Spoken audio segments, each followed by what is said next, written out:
अधिकाऱ्यांच्या नोट्स वाचत बसण्यापेक्षा स्वतः अशा नोट्स काढा की ज्या नोट्स तुम्हाला अधिकारी बनवतील. आणि अशा नोट्स कशा काढायच्या हेच मी आजच्या व्हिडिओमध्ये सांगणार आहे. हॅलो वॉरियर्स, मी सुप्रिया आणि तुम्ही पाहत आहात वॉरियर ऑफिसर एज्युकेशनल चॅनल. फक्त लढण्याची नव्हे, जिंकण्याची तयारी. आजच्या व्हिडिओमध्ये मी तुम्हाला फक्त इफेक्टिव्ह नाही तर प्रोडक्टिव्ह नोट्स कशा काढायच्या आणि नोट्सचं महत्त्व काय असतं याबद्दल बोलणार आहे. नोट्स काढण्याशी संबंधित काही मुद्दे आणि त्या नोट्स तुम्हाला कशा पद्धतीने हेल्प करतील किंवा त्या नोट्स कशा पद्धतीने बनवल्या पाहिजेत याच्याशी रिलेटेड काही मुद्दे आजच्या व्हिडिओमध्ये मी तुमच्यासोबत डिस्कस करणार आहे. एकूण 10 पॉईंट्स असतील ज्याच्यामध्ये तुम्हाला नोट्स काढण्याच्या विविध टेक्निक्स सांगितल्या जातील. आणि त्याचबरोबर सुरुवातीला आपण नोट्स काढणं का गरजेचं आहे आणि रेडीमेड नोट्स घ्यायच्या की नाही याबद्दल थोडंसं डिस्कशन करणार आहोत. सगळ्यात पहिली गोष्ट म्हणजे नोट्स म्हणजे काय हे तुम्हाला समजलं पाहिजे. बऱ्याच जणांचा हा गैरसमज असतो की पुस्तकातलं जसंच्या तसं उतरून काढणं म्हणजे नोट्स आणि माझ्या नोट्स कशा मोठ्या होतील याच्यासाठी काही जण प्रयत्न करतात.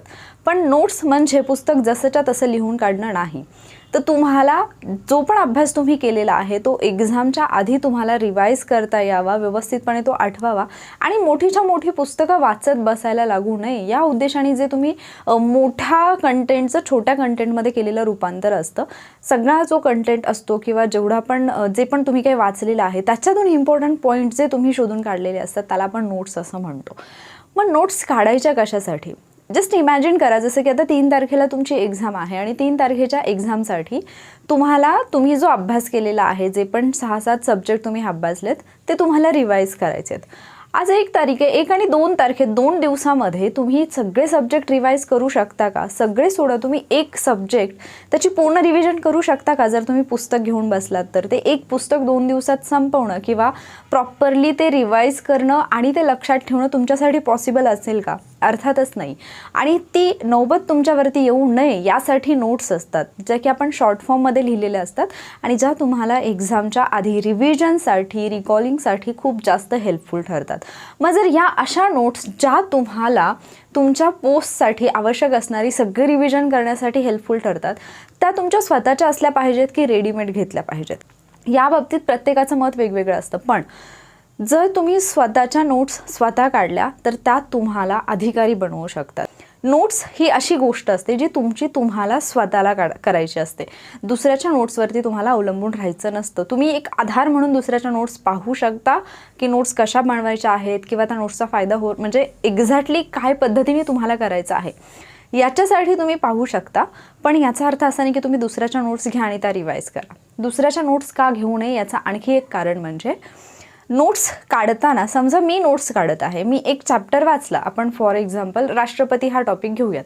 मी ज्यावेळेला राष्ट्रपती हा टॉपिक वाचते आणि त्या टॉपिकवरच्या नोट्स मी काढते त्यावेळेला जे मुद्दे माझ्या लक्षात राहत आहेत किंवा जे मला इम्पॉर्टंट वाटत नाही आहे ते मुद्दे मी सोडून दिलेले असतात आणि अगदी शॉर्टमध्ये लिहिलेलं असतं. जेव्हा तुम्ही माझ्या नोट्स डिरेक्टली वाचता त्यावेळेला त्याच्यातल्या बऱ्याचशा कन्सेप्ट तुमच्या क्लिअर नसतात किंवा ते मुद्दे तुमच्या नजरेखालून गेलेले नसतात आणि त्यामुळे त्या नोट्स तुम्हाला बऱ्याचदा समजत नाहीत आणि मग आपण फक्त पाठांतरावरती भर देतो आणि फक्त पाठ करून त्याचा एक्झाममध्ये तितकासा तुम्हाला उपयोग होत नसतो. त्यामुळे स्वतःच्या नोट्स बनवा. जरी तुम्हाला असं वाटत असेल की नोट्स बनवणं ही एक कला आहे आणि ते मला जमत नाही, तर ती कला अशी आहे जी प्रत्येक माणसाला जमू शकते. नोट्स बनवणं म्हणजे खूप जास्त डेकोरेशन करणं, खूप चांगल्या अक्षरात लिहिणं किंवा ते अगदी प्रॉपरलीच असणं असा त्याचा अर्थ होत नाही. तुम्ही जर नोट्स बनवत असाल तर त्या तुम्हाला समजल्या पाहिजेत, तुमच्या रिव्हिजनसाठी उपयोगी असल्या पाहिजेत, इतकीच काळजी तुम्हाला घ्यायची. उद्या उठून तुम्हाला तुमच्या नोट्स बाजारामध्ये विकायला ठेवायच्या नाही आहेत. त्यामुळे तुम्हाला हा विचारच नाही करायचा की माझ्या नोट्स एकदम सुटसुटीत असल्या पाहिजेत. सपोज तुमच्यासोबत अभ्यास करणाऱ्या कोणी मित्रांनी तुम्हाला नोट्सबद्दल विचारणा केली तर तुम्ही हेही सांगू शकता की मला समजेल अशाच लँग्वेजमध्ये मी ती लिहिलेलं आहे. तुला समजत असेल तर बघ, अदरवाईज तुझं तू बघ. ठीक आहे, पण शक्यतो स्वतः नोट्स काढा. ढीगभर की चिमूटभर? अर्थात जर तुम्हाला ढीगभर पुस्तकं रिवाईज करणं पॉसिबल होत नसेल एक्झामच्या आधी तर मग तुम्ही ढीगभर नोट्स जरी काढल्या तरी त्याचा काय फायदा होणार आहे?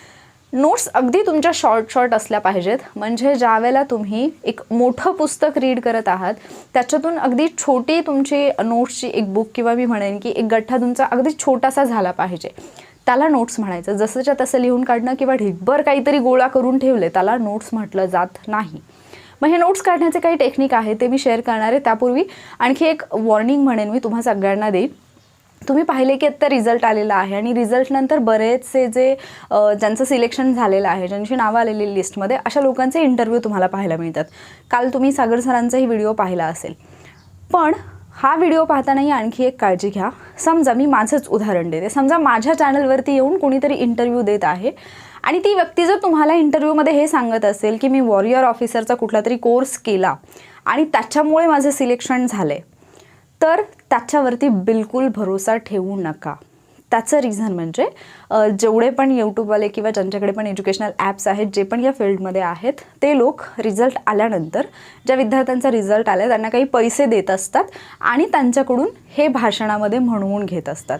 जरी त्यांनी त्या व्यक्तीचा कोर्स केलेला नसेल तरीसुद्धा त्या कोर्सचं प्रमोशन करण्यासाठी ज्या कॅन्डिडेटचं सिलेक्शन झालेलं आहे अशा कॅन्डिडेट्सचा वापर केला जातो. आणि तुम्हाला बऱ्याचदा हेही लक्षात येईल की एकच कॅन्डिडेट आहे, तो वेगवेगळ्या अकॅडमीमध्ये त्याची भाषणं येत आहेत आणि प्रत्येक अकॅडमी हे सांगते की हा आमच्या अकॅडमीचा विद्यार्थी आहे. तर रिझल्टनंतर होणारी ही कॉमन गोष्ट आहे. ॲक्च्युली याच्याबद्दल बरेच दिवस मलाही माहिती नव्हतं, बट जेव्हा मला कधी माहिती झाले की पैसे ऑफर करून हे सगळं केलं जातं, तर मी स्वतः तुम्हाला सावध करते. इवन माझ्या चॅनलवरती जरी कोणाचा येणारच नाही असा व्हिडिओ, बट स्टील मी तुम्हाला सांगते, कधीही कुणीही व्हिडिओमध्ये जर हे म्हटलं की आम्ही यांचा कोर्स केला किंवा आम्ही फक्त हे केलं म्हणून पास झालो आहे, तर त्याच्यावरती विश्वास ठेवू नका. हां, समजा कुणीतरी वॉरियर ऑफिसरवरती स्पीच देते आणि ते सांगतात की मी हे बुक रेफर केलं किंवा मी हा कोर्स केला होता, मी हा क्लास जॉईन केला होता, जो की दुसऱ्या कोणाचा तरी असेल, तर तिथे थोडेफार चान्सेस आहेत की तुम्ही बिलीव्ह करू शकता. बट स्वतःचं स्वतः कोणी प्रमोशन करत असेल तर ट्रस्ट मी, यूट्यूबवाले स्वतः पैसे देत असतात कॅन्डिडेटला आणि कॅन्डिडेटवरती तुम्ही, म्हणजे अर्थात तुम्ही असं म्हणाल की ज्यांचा रिझल्ट आला मग ते का असं वागतात, त्यांचं वागणं चुकीचं आहे. तर अर्थात रिझल्ट आला म्हणजे पेमेंट सुरू झाला असा त्याचा अर्थ होत नाही. खूप हालाखीच्या परिस्थितीमधून ते तिथंपर्यंत पोहोचलेले असतात, पण त्याच्यानंतरही त्यांची परिस्थिती लगेच बदललेली नसते. ते ट्रेनिंगला जाणार, तिथून पुढे 1-2 ते 3 महिन्यानंतर त्यांना पेमेंट त्यांच्या अकाउंटला यायला सुरुवात होते. तिथून पुढे त्यांची परिस्थिती बदलत असते. तोपर्यंत जे काही असतं ते फक्त प्रतिष्ठा, दिखावा असतो.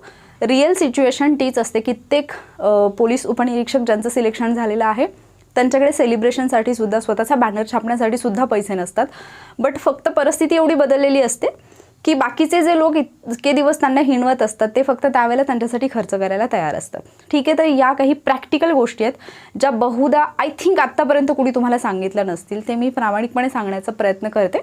बाकी तुम्ही सुज्ञ आहात, विश्वास ठेवायचा असेल ठेवा, नसेल ठेवायचा ठेवू नका. याच्यात माझा काही लॉस नाही आहे, तुमचा लॉस होऊ नये म्हणून मी सांगितलं. ठीक आहे, आता आपण नोट्सकडे येऊयात. नोट्स काढताना कुठल्या पद्धतीने काढायच्या आणि कुठल्या नोट्सचा तुम्हाला फायदा होतो, नोट्सचे काही टेक्निक्स मी तुमच्यासोबत शेअर करणार आहे, ज्याचा फायदा तुम्हाला एक्झाममध्ये, म्हणजे तुमच्या नोट्समध्ये असणारे पॉईंट जसेच्या तसे तुम्हाला एक्झाममध्ये आठवतील. ठीक आहे, पहिला मुद्दा तर नोट्स काढताना, जसं मी सुरुवातीलाच सांगितलं, पूर्ण बुक नाही लिहून घ्यायचं. ठीक आहे, इम्पॉर्टंट पॉईंट लिहायचे, पण ते इम्पॉर्टंट पॉईंट लिहिताना सुद्धा काही टेक्निक्स तुम्हाला फॉलो करायच्यात. म्हणजे तुम्ही सरळ आपण जसं पॅराग्राफ लिहितो असं जर लिहित बसलात तर तुमचं पुस्तक आणि नोट्स याच्यामध्ये काहीच नाही फरक राहणार. कारण आपला ब्रेनच या पद्धतीने डिझाईन झालेला असतो की अगदी सरळ सरळ लाईनमध्ये लिहिलेल्या गोष्टी लक्षात ठेवायला त्याला थोडंसं किचकट जातं. म्हणजे अगदी रिअल लाईफमधलं जर एक्सपिरियन्स एखादा तुम्हाला सांगायचं म्हटलं, उदाहरण द्यायचं म्हटलं, तर लक्षात घ्या की समजा तुम्ही एखाद्या ठिकाणी, म्हणजे तुमच्या घरापासून तुम्ही एखाद्या ठिकाणापर्यंतचा प्रवास केला, नॉर्मल प्रवास झाला, तुम्ही तुमच्या घरापासून निघालात आणि तुम्ही त्याच स्थळापर्यंत पोहोचलात, तुम्हाला कुठेही वाटेमध्ये कसलाही प्रॉब्लेम आला नाही, काय नाही, तुम्ही सरळ बसलात गाडीमध्ये आणि तिथे जाऊन उतरलात, नॉर्मली गेलात. हा प्रवास तुमच्या किती दिवसांसाठी लक्षात राहील? त्या प्रवासामधल्या किती गोष्टी तुमच्या लक्षात राहतील? ऑब्व्हियसली जास्त गोष्टी लक्षात राहणार नाहीत. बट सपोज तुम्ही तुमच्या घरापासून निघालात आणि तुम्हाला तुमच्या डेस्टिनेशनपर्यंत, दुसऱ्या ठिकाणी जिथे पोहोचायचं आहे तिथपर्यंत पोहोचताना तुम्हाला खूप सगळ्या अडचणी आल्या, तुमची गाडी पंक्चर झाली, पुढे जाऊन तुम्ही एखादा म्हणजे ट्रॅफिक जाममध्ये अडकलात, किंवा पुढे जाऊन तुम्ही एखादा ॲक्सिडेंट पाहिला, किंवा काहीही झालं, अशा जर काही घटना घडल्या की रस्ताच बंद झालेला आहे वगैरे, तर तो प्रवास तुमच्या कायम लक्षात राहतो. कारण तो थोडासा त्रासदायकही असतो आणि तुमच्या ब्रेनसाठी तो थोडासा, आपण असं म्हणूया की त्या डिफिकल्ट गोष्टी असतात थोड्याशा, त्यामुळे त्या गोष्टी तुमच्या लक्षात राहतात. ठीक आहे, मग ज्यावेळेला तुम्ही अभ्यास करताय तर स्वतःच्या मेंदूला एवढं सगळं सरळ सरळ नाही द्यायचं, थोड्याशा गोष्टी अवघड बनवायच्या. मग त्याच्यामध्येही आपण ज्यावेळेला कंपॅरेटिव्हली 2 गोष्टी लक्षात ठेवतो तर त्या जास्त लक्षात राहतात. म्हणजे परत एकदा तुम्ही घरातून बाहेर निघालात सकाळी, खूप सगळी माणसं तुम्हाला दिसत आहेत, किंवा असं समजा की खूप सगळ्या तुम्ही रस्त्यावरून जात असताना अचानक गुरांचा एखादा कळप जाताना दिसला, समजा सगळ्या म्हशी आहेत त्याच्यामध्ये आणि एकच म्हैस पांढरी असेल, सगळ्या काळ्या म्हशी आहेत, तर ती पांढरी म्हैस तुमच्या लक्षात राहते. तर असंच काहीतरी तुम्हाला अभ्यासाच्या बाबतीत करायचं आहे. हे एक्झाम्पल का देते, कारण तुम्हाला हे जे नोट्सचे मी टेक्निक सांगते ते खरंच इफेक्टिव्ह आहेत का हे समजावं. ठीक आहे, मग तुम्ही काय कराल, समान आणि विरुद्ध घटक एका ठिकाणी अभ्यासाला. तर समान आणि विरुद्ध घटक एका ठिकाणी अभ्यासायचं म्हणजे काय, आपण पॉलिटीमधलं जर एक्झाम्पल घेतलं तर तुम्हाला माहिती की पॉलिटीमध्ये खूप सगळे टॉपिक असेल जे तुम्हाला कंपॅरेटिव्हली लक्षात ठेवायचे आहेत. म्हणजे ज्यावेळेला तुम्ही राष्ट्रपती अभ्यासता त्याच वेळेला तुम्हाला राज्यपालही अभ्यासायचा आहे, कारण बऱ्याचशा तरतुदी सेम आहेत. ठीक आहे, किंवा जर आपण म्हटलं संसद अभ्यासत असाल तर त्याच वेळेला तुम्हाला विधिमंडळ अभ्यासायचं आहे. किंवा तुम्ही महान्यायवादी अभ्यासत आहात तर केंद्रामध्ये ज्या तरतुदी आहेत त्याच इकडे राज्यामध्ये आहेत. तुम्ही पंतप्रधान अभ्यासत आहात तर इकडे तुम्हाला मुख्यमंत्री अभ्यासायचं आहे. ठीक आहे, हे झालं समान घटकांच्या बाबतीत. बट विरुद्ध घटक सुद्धा तुम्हाला याच पद्धतीने लक्षात राहतात. जसं की तुम्हाला शाळेमध्ये असताना तुम्हाला आठवत असेल की एक प्रश्न असायचा, फरक स्पष्ट करा. 2 मुद्दे दिलेले असायचे आणि तुम्हाला त्याच्यातला फरक ओळखायचा असायचा. आपला जो शालेय अभ्यासक्रम होता, म्हणजे आपण लकी आहोत की आपल्या वेळेचा जो अभ्यासक्रम होता त्या अभ्यासाने आपल्याला खूप गोष्टी शिकवल्यात.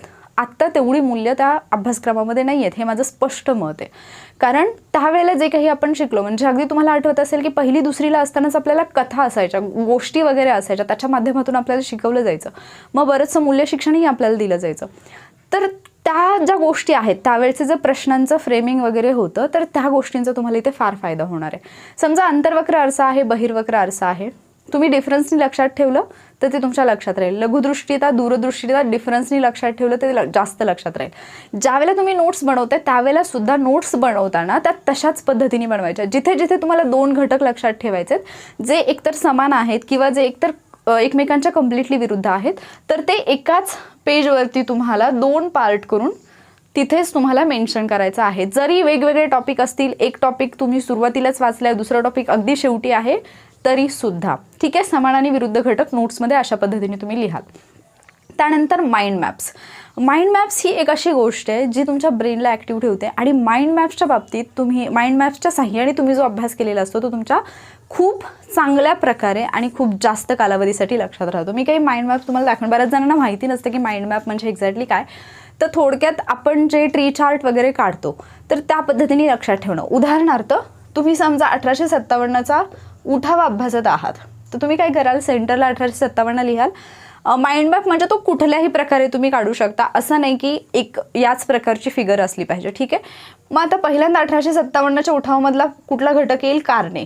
कुठली कारणे होती, याला परत मग हे होतील की काही सामाजिक कारणे होती, काही धार्मिक कारणे होती, त्याच्यानंतर तात्कालिक कारण होतं, त्याच्यानंतर राजकीय कारणं होती. मग सामाजिकमध्ये कुठली कुठली येतील ती तुम्हाला लिहून ठेवायच्यात. त्यानंतर धार्मिकमध्ये कुठली येतील ती पण तुम्हाला लिहून ठेवायच्यात. हे अशा पद्धतीने तुमचा चार्ट जो आहे तो वाढत जाईल. ठीक आहे, आता एक झालं कारण. त्याच्यानंतर काय, उठावाची पार्श्वभूमी काय, अर्थात पार्श्वभूमी म्हणजेच कारणं झाली. बट मूळ उठाव जो आहे, उठावाला सुरुवात झाली ती घटना असेल किंवा पुढे मग उठाव फार मोठ्या प्रमाणात पसरला तर मग ती जी मूळ पार्श्वभूमी आहे त्याच्याशी रिलेटेड काही मुद्दे जे असतील ते तुम्ही इकडे नोट डाऊन करून ठेवाल. त्यानंतर उठाव कुठे कुठे झाला, ठीक आहे, ती ठिकाणं, त्या ठिकाणचं नेतृत्व कोणी केलं आणि तिथे कुठले अधिकारी होते आणि तिथलं रिझन काय होतं हे एक तुम्ही करू शकता. जसं की आपल्याला माहिती की काही जी ही होती संस्थान होती ती खालसा वगैरे केली तर ते पॉईंट तुम्ही इथे अगदी शॉर्टमध्ये एका शब्दामध्ये तुम्हाला मेन्शन करायचं आहे. वाक्याच्या वाक्य लिहित बसायचं नाही. आणि लक्षात घ्या की ज्यावेळेला तुम्ही वाक्याच्या वाक्य लिहित बसता तर त्याच्यामध्ये तुमचा जास्त वेळही जातो, जास्त जागाही जाते. हे सगळं एका पेजवरती तुमचं होऊन जातं. ठीक आहे, आणि मग शेवटी याचे परिणाम काय झाले, 1857च्या उठावाचे परिणाम काय झाले, त्याच्यामध्ये मग 1858चा कायदा असेल किंवा कंपनीची सत्ता जी आहे ती संपुष्टात येणं वगैरे अशा घटना आहेत. हा जो माइंड मॅपचा प्रकार आहे ना, हा तुम्ही समाज सुधारकांसाठी खूप चांगल्या पद्धतीने वापरू शकता. म्हणजे मी तुम्हाला एक जस्ट अन एक्झाम्पल म्हणून दाखवेन. ज्यावेळेला म्हणजे मी अभ्यास करत होते तर मी अशा शॉर्ट नोट्स बनवत होते. तर हा तुम्हाला आय थिंक दिसत असेल. ठीक आहे, मी अगदी क्लोज करून दाखवते. याच्यामध्ये मी शाहू महाराज म्हणजे ॲक्च्युली पाठीमागच्या बाजूला पण दुसरे समाजसुधारक आहेत तर याच्यामध्ये समाजसुधारक लिहिलेले आहेत.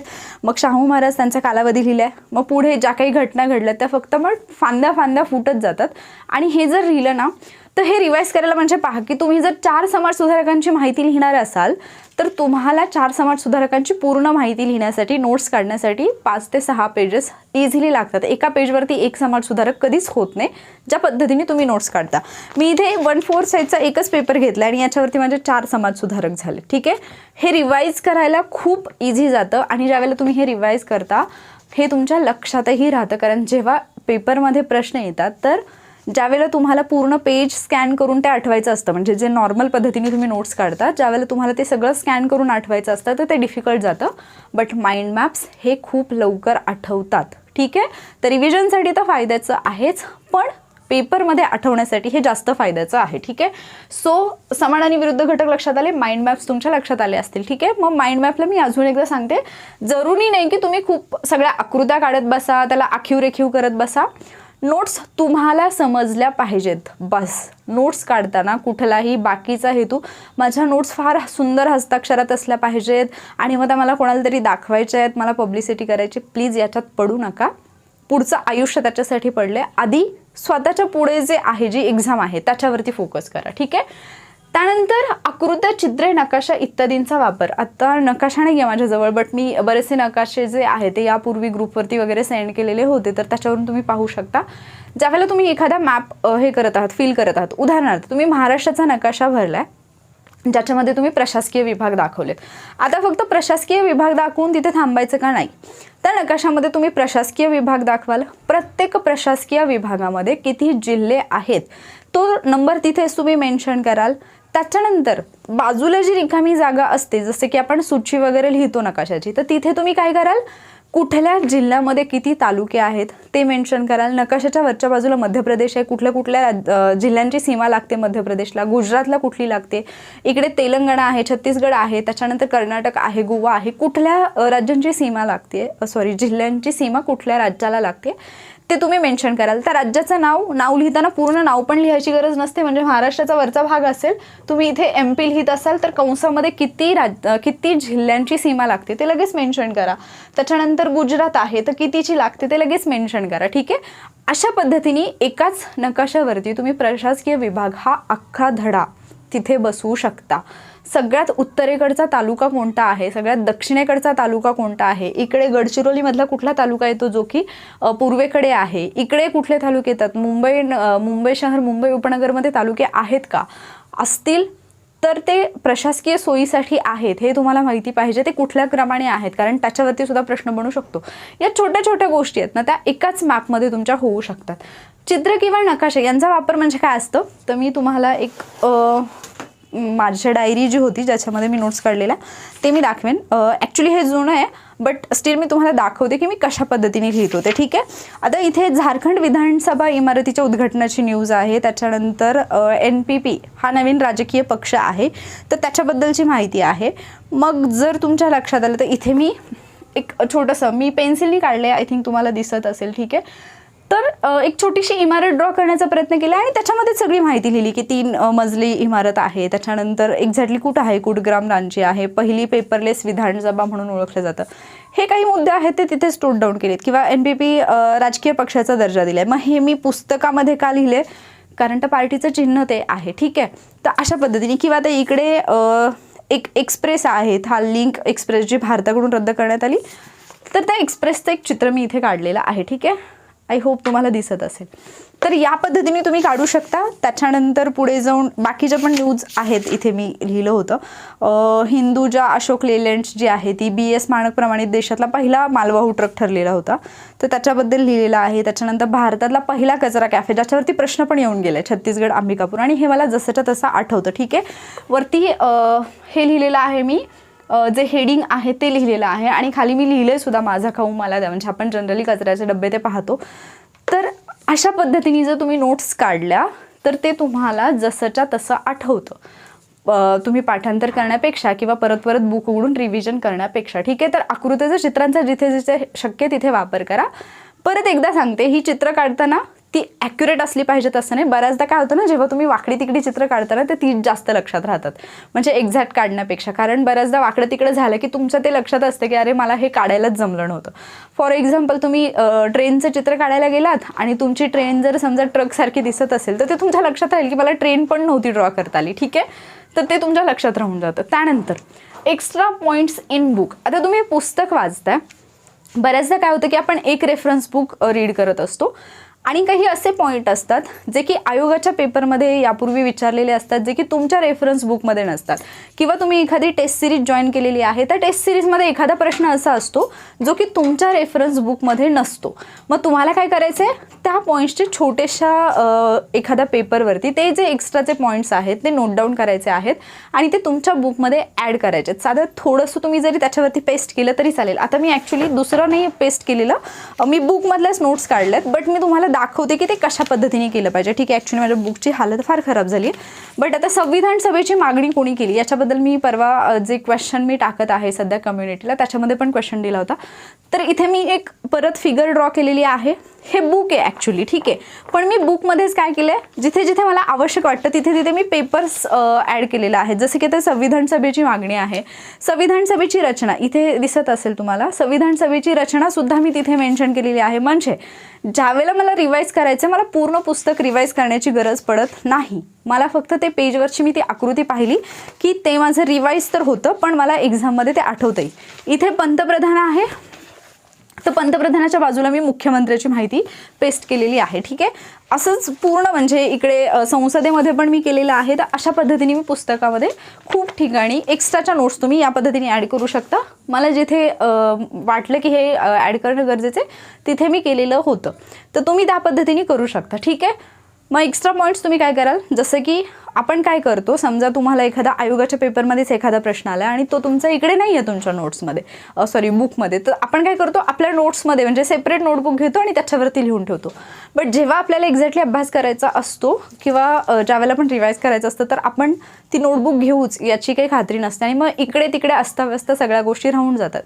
किंवा तुम्ही नोट्स बनवत असाल त्याच्यामध्ये तर तुम्ही ॲड करालच, पण नोट्सला पण आता मी एका चॅप्टरच्या काढल्यात आणि मग तिथे जागाच नाही शिल्लक आहे, मग मी काय करणार, मग मी शेवटच्या पानावर लिहितो, असं नाही करायचं. तर मग एक्स्ट्राचं पेज जे आहे ते तिथे तुम्ही ॲड करू शकता. ठीक आहे, त्यानंतर पानाचा वरचा समास. तुमचं जे पेज असतं नोट्स काढताना, याचा वरचा समास जो आहे त्याचा वापर कशासाठी करायचा. समजा तुम्ही या पेजवरती एखाद्या टॉपिकच्या नोट्स काढल्यात, तो टॉपिक तुमच्यासाठी थोडासा हार्ड आहे. ठीक आहे, तर काही टॉपिकमधले काही पॉईंट असे असतात जे फारच हार्ड जातात, म्हणजे ते लक्षात ठेवणं फारच कठीण असतं, तर ते तुम्हाला इथे मेन्शन करायचे आहेत. समजा इकडे सगळं तुम्ही ब्ल्यू पेननी लिहिलेलं असेल तर तुम्ही वरती तो जो पॉईंट आहे तो रेड पेननी त्या समासामध्ये लिहून ठेवाल. याचा फायदा काय होतो, जेव्हा तुम्ही क्विक रिव्हिजन करत असताना, अगदी फास्ट रिवाईज तुम्हाला करायचं असतं ना, त्यावेळेला जरी म्हणजे बाकी जर राहून गेलं तरी तो जो इम्पॉर्टंट पॉईंट असतो जो की तुमच्यासारखा विसरला जात असतो तो विसरला जात नाही, कारण तो तुमच्या नजरेखालून जातो. ज्यावेळेला तुम्ही सहज जरी बुक तुमचं असं पाहत असाल, तुम्ही ओव्हरव्ह्यू घेत असाल,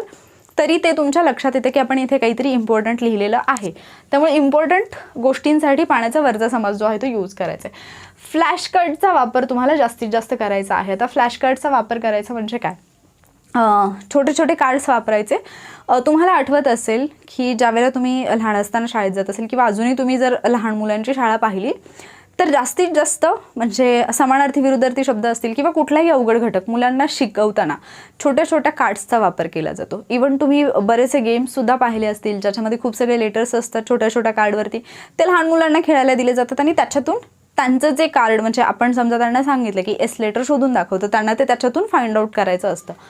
तर अशा पद्धतीने तुम्ही तुमच्या नोट्स काढताना टॉपिकसाठी काही सूत्र असतील, मॅथ्स रिझनिंगसाठी वगैरे असेल तर त्याच्यासाठी तुम्ही छोटे छोटे फ्लॅश कार्ड्स बनवू शकता आणि ते सगळे एका ठिकाणी तुम्हाला ठेवायचेत. सिरियली नाही ठेवले तरी चालेल, शक्यतो मिक्सअप करूनच ठेवायचे, कारण मी आधीच सांगितले की अगदी इझी गोष्टी असतील तर त्या लक्षात ठेवायला आपल्याला कठीण जातं, बट काहीतरी किचकट असेल तर मग ते आपलं ब्रेन त्यावेळेला ॲक्टिव्ह होतं. आपल्या ब्रेनला आपल्याला ना असं म्हणजे स्लीप मोडमध्ये नाही जाऊ द्यायचं. तुम्ही अभ्यास करायला लागला किंवा तुम्ही रिवाईज करायला लागला, काही करायला लागलं तर असं तुम्ही खाडकन जागे झाला पाहिजे की अरे नाही इथे मला काहीतरी करायचं, म्हणजे इथे मला लक्ष देऊन करावं लागतं या पद्धतीने. ठीक आहे, त्याच्यानंतर तुमची रूम ही तुमची नोटबुक असली पाहिजे. याचा वापर मी फार चांगल्या पद्धतीने केला होता म्हणून मी हे सांगते. आणि हे मी मागे पण एकदा दोनदा कदाचित त्यापेक्षा जास्त वेळा मी बोलले असेल व्हिडिओमध्ये की माझ्या रूममध्ये एक कॅलेंडर होतं आणि त्याच्यावरती इंग्लिशमध्ये एक लाईन लिहिलेली होती. आणि एक दिवशी मी सहजच म्हणजे माहीत नाही की असंच आपण कधी कधी गाणी गुणगुणतो ना, तशी ती लाईन माझ्या डोक्यामध्ये येत होती सतत. आणि मी विचार करत होते की मी हे कुठे वाचलं, तर मला आठवत नव्हतं.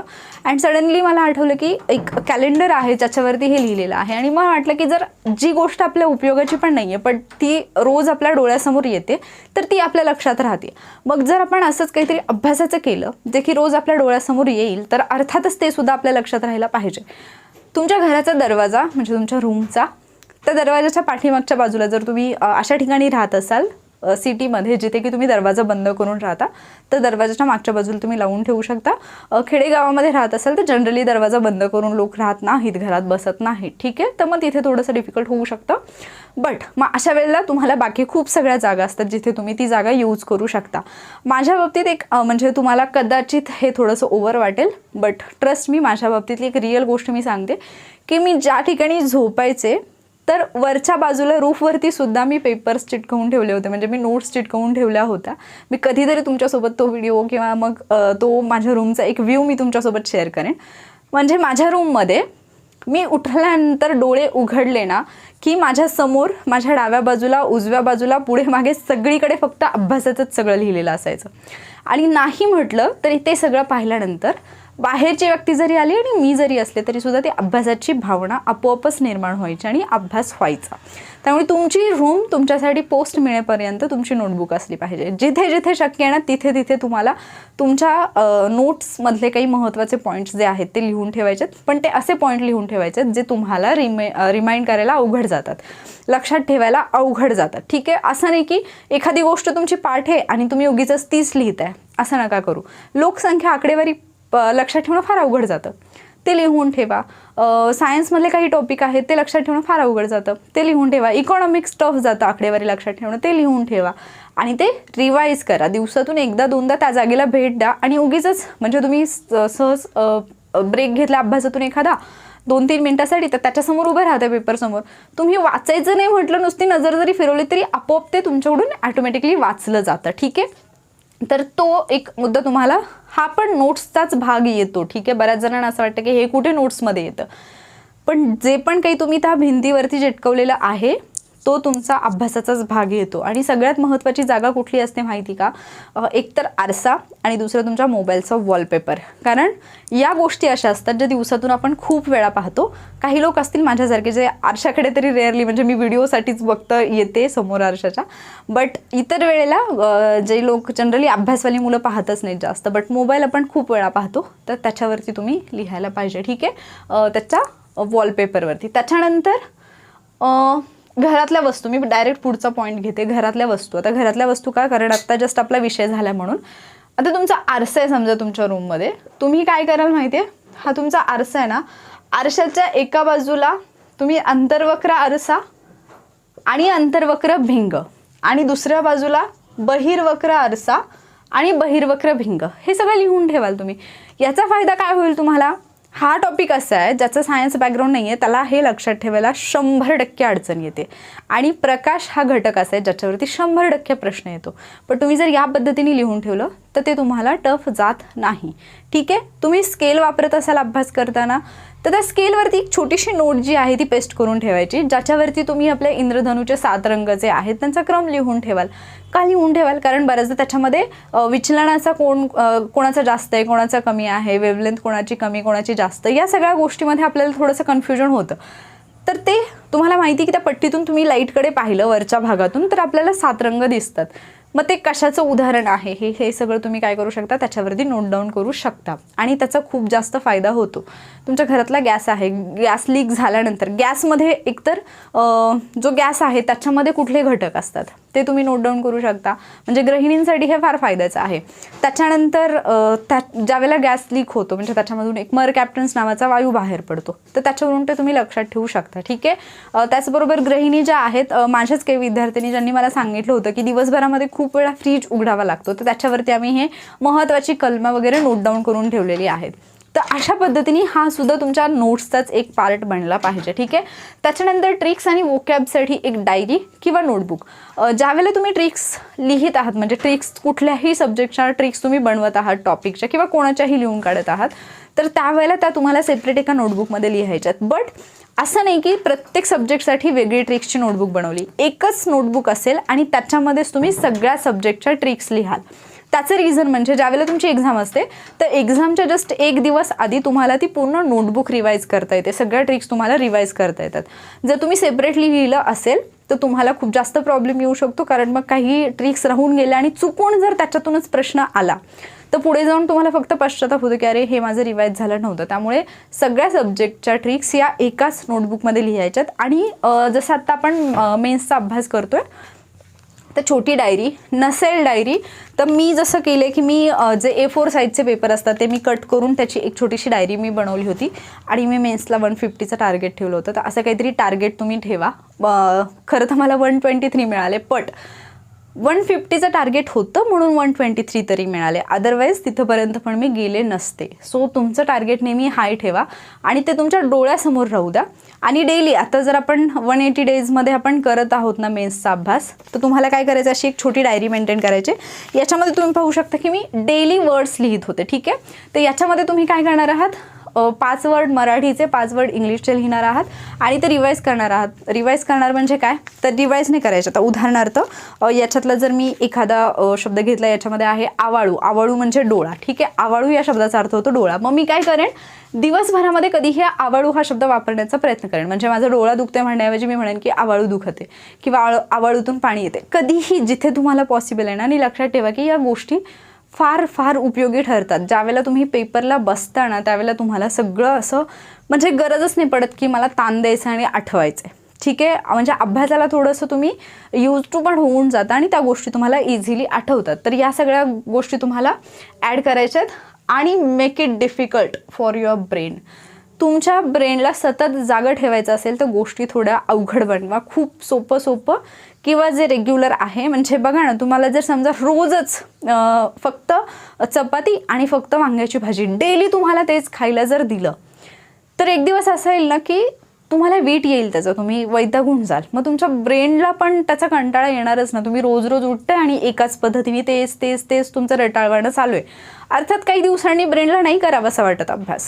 सो ब्रेनला जर ॲक्टिव्ह ठेवायचं असेल म्हणजे तुम्ही आणखी आपण एक सिच्युएशन घेऊया की समजा तुम्ही ड्रायव्हिंग करत आहात. इमॅजिन करा साधा सरळ रस्ता आहे. बरेच जण तुम्ही सायकल चालवताना पण पाहिलं असेल किंवा टू व्हीलर चालवताना पण. सायकल चालवताना काही लोक दोन्ही हात सोडून निवांत चालवतात, रोडला गर्दी नसेल, सरळ रस्त्याने जात असाल तर, ठीक आहे. बाईकला पण एक हात सोडून चालवतात. बट जर समजा रस्ता फार वळणावळणाचा असेल, घाटाचा रस्ता असेल किंवा गर्दी असेल तर तिथे तुम्ही फार काळजीपूर्वक गाडी चालवता का, कारण तुमच्या ब्रेनला कळतं की इथे ॲक्टिव्ह राहणं गरजेचं आहे.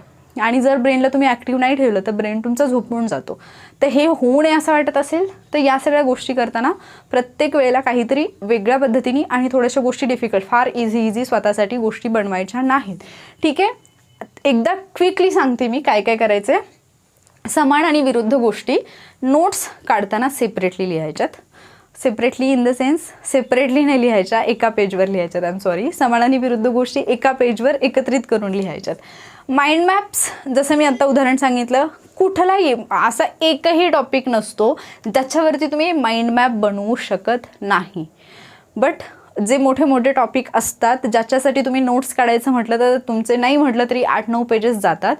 अशा टॉपिकसाठी तुम्ही माइंड मॅप काढले तर खूप उपयोगी ठरतात. अगेन राष्ट्रपतीचंच उदाहरण घेतलं किंवा राज्यपालाचं उदाहरण घेतलं. राष्ट्रपती आहे, ठीक आहे. आता राष्ट्रपतीशी संबंधित काही कलमं आहेत. तर समजा तुम्ही महत्त्वाची कलमं जी आहेत, इथे फक्त तुम्ही असं केलं की महत्त्वाची कलमे, ठीक आहे. इकडे तुम्ही सगळी कलमे लिहून घ्या. त्याच्यानंतर राष्ट्रपतींचे अधिकार आहेत.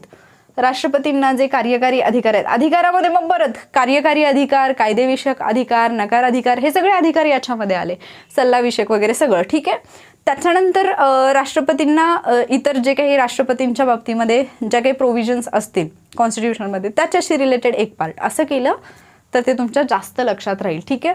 आकृती, चित्र, नकाशा जिथे जिथे पॉसिबल आहे. भूगोल तर कम्प्लिटली नकाशावरूनच लक्षात ठेवायचं आहे. जिथे जिथे शक्य तिथे तिथे चित्रांचा आणि यांचा आकृत्यांचा वापर करा, जास्त लक्षात राहील. एक्स्ट्राचे जे ॲडिशनल पॉईंट असतील ते बुकमध्ये ॲड करायला शिका.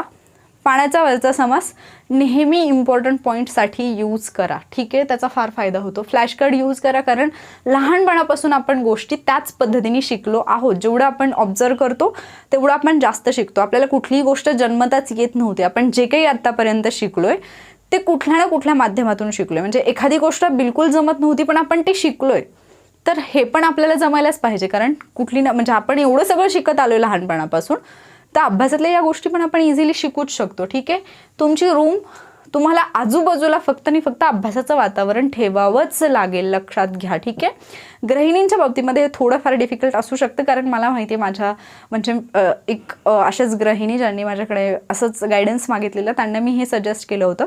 तर बिचारीने आपलं लिहून ठेवलं वगैरे, लावलं रूममध्ये. आणि मग असतात ना आपले भाऊकीतले लोक, मग ते यायचे, तिने पाढे वर्ग वगैरे लिहून ठेवले होते, वर्ग घण वगैरे संख्यांचे. तर तिला उगीच मग आलं की मग हे काय आकडे लिहिलेत, कशाचे लिहिलेत, मग सट्टा खेळताय का वगैरे असं काही काही बोलायला लागले. आणि मग परत घरातल्यांचं सुरू झालं, तिला सगळं काढून टाकावं लागलं. तर हे असं होऊ शकतं गृहिणींच्या बाबतीत. बट जिथे तुम्हाला तुमची स्पेस मिळते, म्हणजे ज्यांना कम्प्लिटली फ्रीडम मिळणार, त्यांना तर मी सजेस्ट करेन अगदी बाथरूममध्ये पण चिटकवून टाका. माहिती का, तुम्हाला फक्त अभ्यास दिसला पाहिजे. ठीक आहे, ट्रिक्स, वोकॅबलरी, सेपरेट नोटबुक, हे मी सांगितलेलंच आहे तुम्हाला. घरातल्या वस्तू खरंच जिथे जिथे शक्य आहे ना तुम्हाला, तिथे तिथे हे लिहा. आता तुमच्या घरातलं लाईटचं बोर्ड आहे, तिथे एकसर जोडणी काय, समांतर जोडणी काय, घरातले वीज जोडणी कशी असते, हे पॉईंट तिथे बाजूला तुम्ही पेस्ट करून ठेवू शकता. पेस्ट करताना तुमची भिंतही खराब होईल असंही करू नका.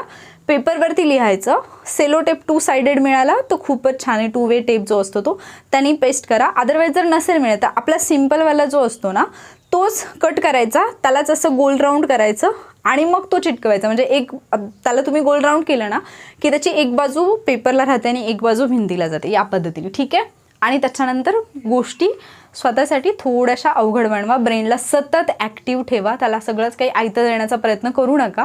हे सगळं तुम्ही जसं की फ्लॅश कार्ड्स वगैरे आहेत, तर माइंड मॅप्स आहे, ते थोडंसं मिक्स करून ठेवलं, शफल करून ठेवलं, तर त्याच्यातून तुम्हाला हवा असणारा माइंड मॅप शोधण्यासाठी थोडंसं ब्रेनला मेहनत घ्यावी लागते.